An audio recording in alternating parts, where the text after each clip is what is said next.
Alright, we are back and we are still adding some static meshes to our level. Now this is going to be the last video where I really take the time to add each individual mesh right here on camera, because at some point it just becomes the same thing over and over again. You select a mesh, you drop it in, you rotate it, you scale it, you position it, and you move on and find something else.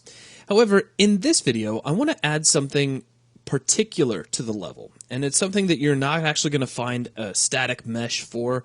So it's just to keep you aware of the fact that while you may not see exactly the mesh that you want, there is a way to kind of reappropriate or take a mesh that is already there and use it for something else. So what I want are some shelves that fit along the walls in between these braces. However, if we come over here to the content browser, and if I clear everything out and click on all assets, if we type in shelf, we don't get anything. If I try shelves, we still don't get anything. So I don't want you to get caught up in that kind of thing where you say, oh, well, I don't have a static mesh to do that. Whenever possible, try to take what you do have and make it look like whatever it is you need. And in this case, we can do that.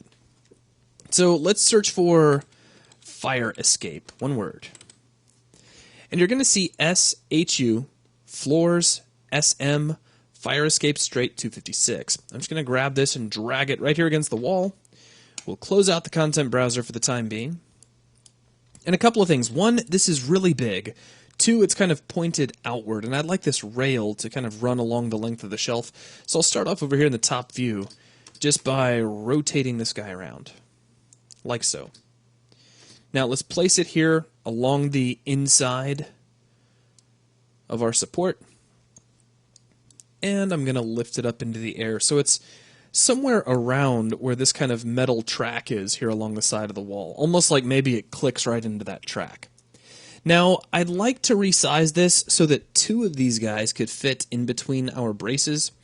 So what I'm going to do is punch in some numbers. Now, if you'd like, you can sit here and tap the spacebar until you get the scale tool out, and you can try rescaling. You can also come up here to your main toolbar, and right next to your scale widget button, there's a non-uniform scaling mode you can click on, and you can scale along individual axes if you like.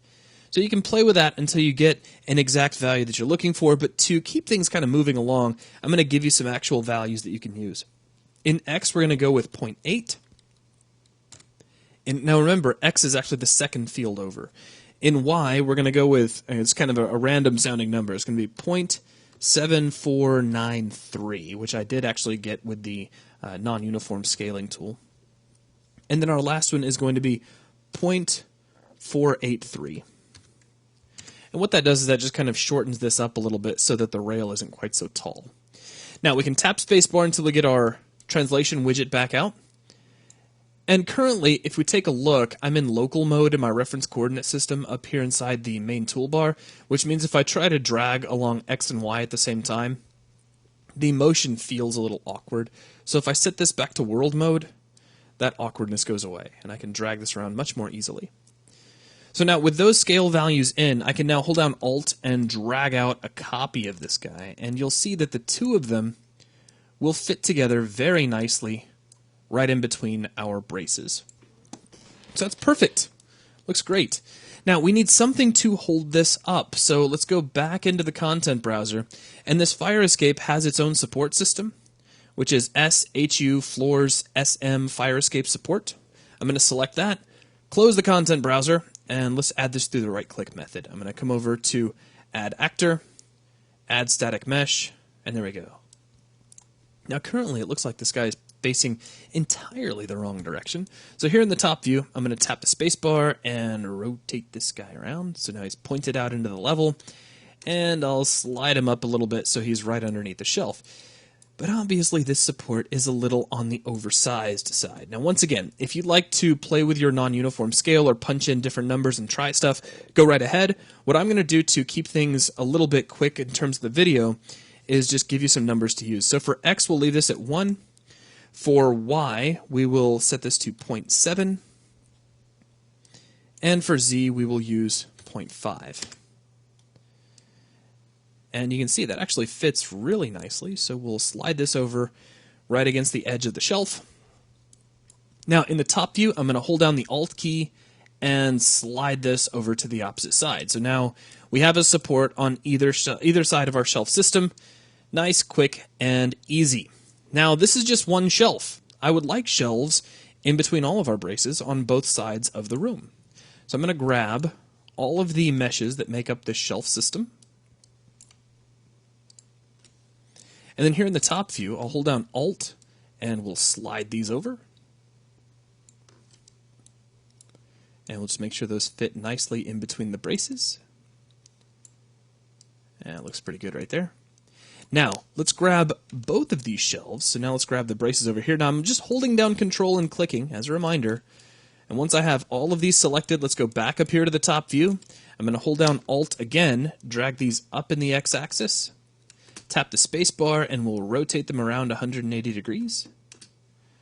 And then I can just slide them right into position, and then we can just zoom in and get them right where they need to be. I didn't mean to deselect, so let me just tap Control-Z to undo. And there we go. So now if we take a look over here in perspective, we have shelves on either side of the room.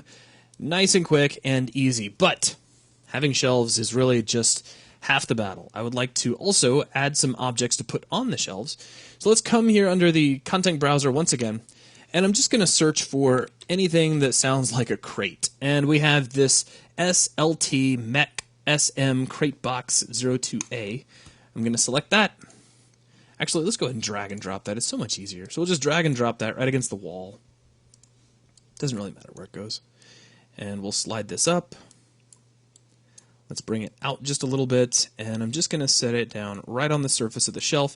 If you need to, use your orthographic views just to help make sure you're getting things lined up nicely. You don't want it to stick through the bottom of the shelf. You also don't want it to hang over the rail. So we'll slide it back a little bit. And then, you can make copies of it. Like, we could take this guy and maybe give him a tiny little bit of rotation so it's not quite so exactly lined up. Then hold down Alt and drag out another copy and give this a little bit of a different rotation.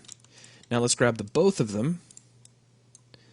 And we'll just tap the space bar to grab the translation widget. We'll slide these over to this shelf. And we'll give this guy a really different rotation. In fact, we'll kind of slide him back against the wall a little bit more. Now, maybe this shelf across the way only has one box on it, so I'll Alt-drag a copy over here. And we'll just kind of center this guy up a little bit so it's not quite that organized. And then we'll put one over here, and this one, just for the fun of it, let me grab my Rotate widget, and I'm going to set this over to Local. And I'm just going to rotate this guy over onto his side, tap the space bar, and slide this guy up a little bit.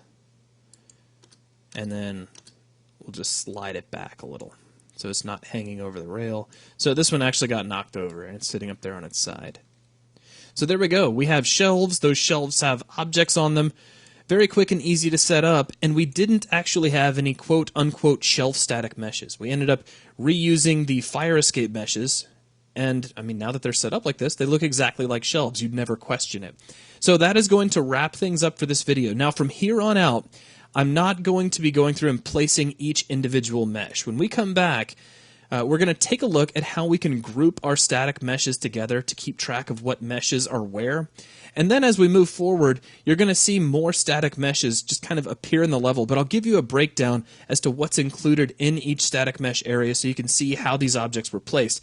Outside of that, I encourage you to strike out and create your own creations. Build your own objects together with these static meshes. Build this environment kind of after your own image. So that will wrap things up for this video. Thanks a lot.